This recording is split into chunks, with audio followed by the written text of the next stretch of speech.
c'est ce que mon grand-père m'a dit. Un enfant que vous allez porter sur votre poitrine, évitez de le jeter dans la boue. Parce que le jour où vous le prenez, vous allez laisser. Pour un pays que je veux diriger, il faut que j'apprécie les efforts de mes prédécesseurs. Mais tout effort, tout acte qu'on pose a des limites. C'est bon, il y a des efforts qui sont faits dans le réseau routier. Mais il y a encore, on peut faire mieux. Moi, je traverse beaucoup la Côte d'Ivoire. J'ai été choqué que la route qui mène dans une zone cacaoyère, la route qui mène dans une zone qui produit l'électricité de la Côte d'Ivoire, cette route-là n'est pas faite.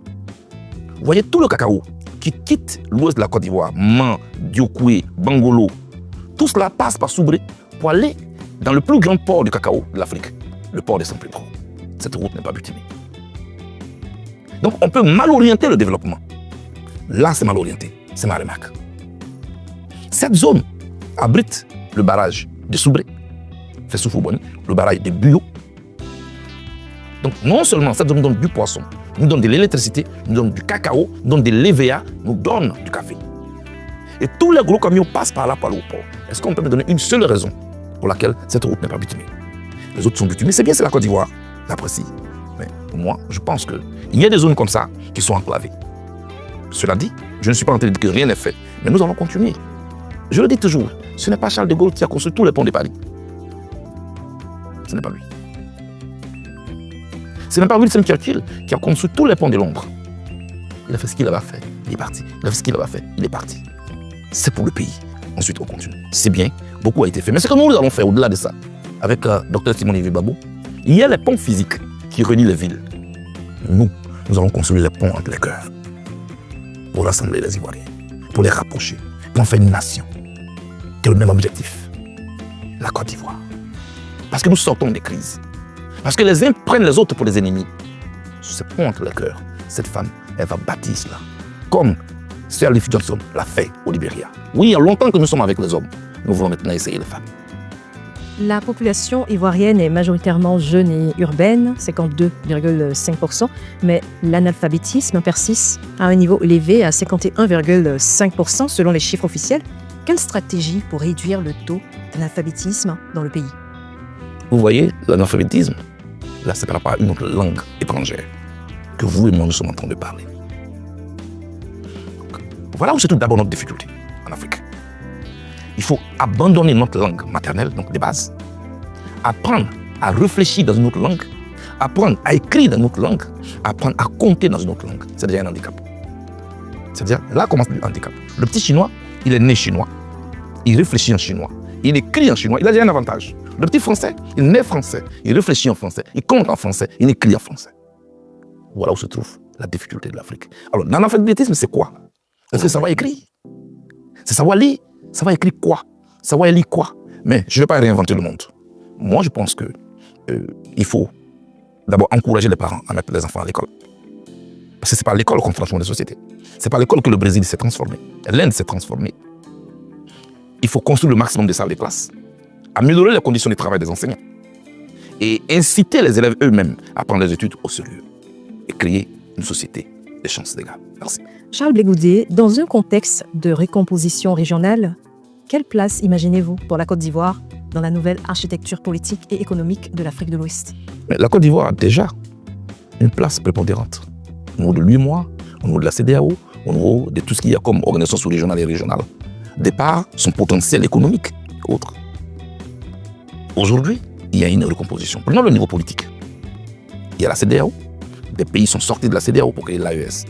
Il faut éviter de les confronter. Il faut éviter de les opposer. Il faut éviter de faire des États qui ont quitté donc la CEDEAO, il faut éviter de faire d'eux des ennemis. Parce qu'entre ces pays qui ont quitté l'AES et les autres pays, il y a une circulation des hommes, des biens. Il y a une interconnexion. Il y a une culture. Maintenant, que ces pays estiment que la CEDEAO ne gère pas leurs intérêts comme ils l'auraient souhaité, il faut des accords. Nous pouvons passer à une confédération sous-régionale. On a la CEDEAO d'un côté, on a l'AES d'un autre côté. Comment coopérer? C'est comme cela que lorsque le Royaume-Uni quitte l'Union européenne, en 2016 je crois, mais ils ont pris 4 ans pour négocier. Pas pour se faire la guerre, Et un accord est trouvé en 2020. Et le retrait de l'Union, de l'Angleterre, de l'Union européenne est acté par un accord comme là. Est-ce que ça va écrire? C'est savoir lire. Ça va écrire quoi? Ça va lire quoi? Mais je ne vais pas réinventer le monde. Moi, je pense que il faut d'abord encourager les parents à mettre les enfants à l'école. Parce que ce n'est pas à l'école qu'on transforme les sociétés. Ce n'est pas à l'école que le Brésil s'est transformé. L'Inde s'est transformée. Il faut construire le maximum de salles de classe. Améliorer les conditions de travail des enseignants. Et inciter les élèves eux-mêmes à prendre les études au sérieux. Et créer une société des chances égales. Merci. Charles Blé Goudet, dans un contexte de recomposition régionale, quelle place imaginez-vous pour la Côte d'Ivoire dans la nouvelle architecture politique et économique de l'Afrique de l'Ouest? Mais la Côte d'Ivoire a déjà une place prépondérante. Au niveau de l'UEMOA, au niveau de la CEDEAO, au niveau de tout ce qu'il y a comme organisation sous-régionale et régionale. De par son potentiel économique et autres. Aujourd'hui, il y a une recomposition. Prenons le niveau politique. Il y a la CEDEAO. Les pays sont sortis de la CEDEAO pour créer l'AES. Il faut éviter de les confronter. Il faut éviter de les opposer. Il faut éviter de faire des États qui ont quitté donc la CEDEAO. Il faut éviter de faire des ennemis. Parce qu'entre ces pays qui ont quitté l'AES et les autres pays, il y a une circulation des hommes, des biens. Il y a une interconnexion. En Côte d'Ivoire, la scène politique s'anime à l'approche des élections. Charles Blé Goudet, figure emblématique du pays, livre un message fort chargé d'émotion et d'espoir. Malgré les blessures du passé et les injustices subies, il affirme son attachement profond à la nation ivoirienne. J'ai choisi la Côte d'Ivoire avant tout. Entre appel à la réconciliation, reconnaissance du leadership de Simon Ivoirien Gbagbo et désir d'unité nationale, son discours résonne comme un cri du cœur pour un peuple en quête de paix et de renouveau politique. Côte d'Ivoire. Pourquoi alors que le gouvernement de mon pays m'a transféré à la Cour pénale internationale? Parce que, dit-il, les tribunaux de mon pays en son temps n'étaient pas prêts. Et qu'on finit de me juger. Et puis, pour la même faire, me condamne ici. J'ai entamé tout ce qu'il y avait comme recours. Cela a été rejeté. C'est derrière nous. C'est une frustration. Mais cela aussi challenge ma capacité à dépasser mon niveau. Entre Charles Blé Goudet et la Côte d'Ivoire de l'autre côté, mon choix est clair. Je choisis la Côte d'Ivoire.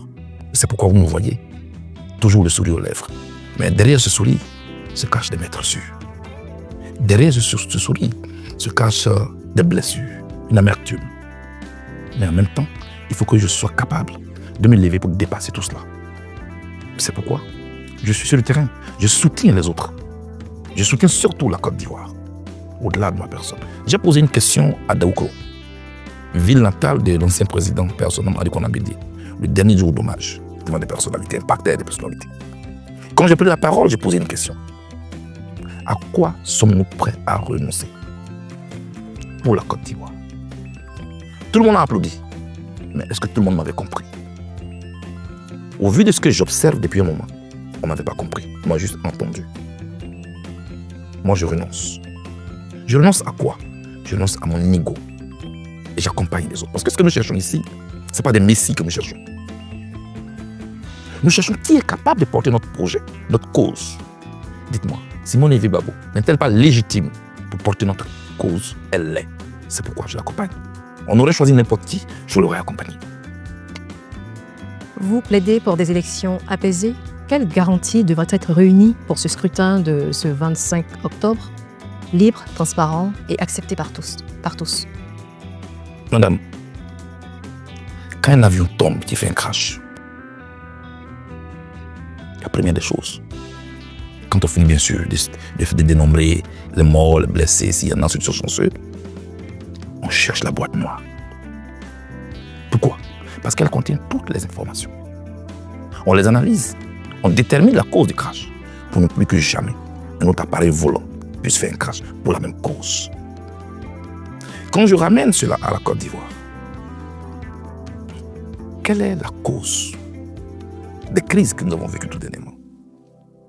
A-t-on cherché la boîte noire pour recueillir les informations afin d'évaluer, afin de diagnostiquer et trouver la cause des crises? Moi, j'ai trouvé cette boîte noire. Quand il n'y a pas d'élection, les Ivoiriens sont des amis, sont des frères.